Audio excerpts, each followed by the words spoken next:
ಪಹಲ್ಗಾಮ್ನಲ್ಲಿ ಹಿಂದೂಗಳ ನರಮೇಧ ಪ್ರಕರಣ. ಕುಲ್ಗಾಮ್ನಲ್ಲಿ ಉಗ್ರರ ವಿರುದ್ಧ ಸೇನಾ ಕಾರ್ಯಾಚರಣೆ. ಇದು ಬೆಳಗ್ಗೆನೂ ಮಧ್ಯಾಹ್ನ ಆಗಿತ್ತು. ಭಾರತೀಯ ಯೋಧರಿಂದ ಉಗ್ರರ ಎನ್ಕೌಂಟರ್ ಆಗಿದೆ. ಇವರೇನ ಅವರು ಬೆಳಗ್ಗೆ ಉರಿಯಲ್ಲಿ ಇಬ್ಬರು ಉಗ್ರರನ್ನ ಹೊಡೆದುರುಳಿಸಿದ್ದ ಸೇನೆ. ಬಟ್ ಅಲ್ಲಿಗೂ ಇಲ್ಲಿಗೂ ಅಷ್ಟು ಬೇಗ ಅವ್ರಿಗೆ ಹೋಗೋಕ್ಕಾಗಲ್ಲ. ಉಗ್ರರೊಂದಿಗೆ ಭಾರತೀಯ ಸೇನೆ ಗುಂಡಿನ ಚಕಮಕಿಯನ್ನ ಮಾಡಿದೆ. ಪಹಲ್ಗಾಮ್ನಲ್ಲಿ ಹಿಂದೂಗಳ ನರಮೇಧ ಪ್ರಕರಣ.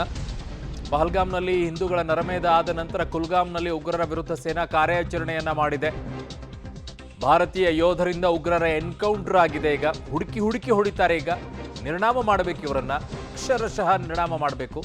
ಅದು ಜಮ್ಮು ಕಾಶ್ಮೀರದಲ್ಲಿರುವಂತಹ ಸ್ಥಳೀಯರ ಸಹಕಾರ ಇಲ್ಲದೆ ಇದ್ರೆ ಬಹಳ ಕಷ್ಟ. ಅವ್ರ ಮನೆಯಲ್ಲಿ ಇಟ್ಕೊಂಡ್ಬಿಟ್ಟು ಊಟ ಎಲ್ಲ ಹಾಕೊಂಡು ತಿರ್ಕೊಂಡು ಕುತ್ಕೊಂಡು ಬಿರಿಯಾನಿ ತಿರ್ಸ್ಕೊಂಡು ಕೂತ್ಕೊಂಡ್ರೆ ಏನ್ರಿ ಗೊತ್ತಾಗ್ಬೇಕು, ಏನ್ ಗೊತ್ತಾಗ್ಬೇಕು?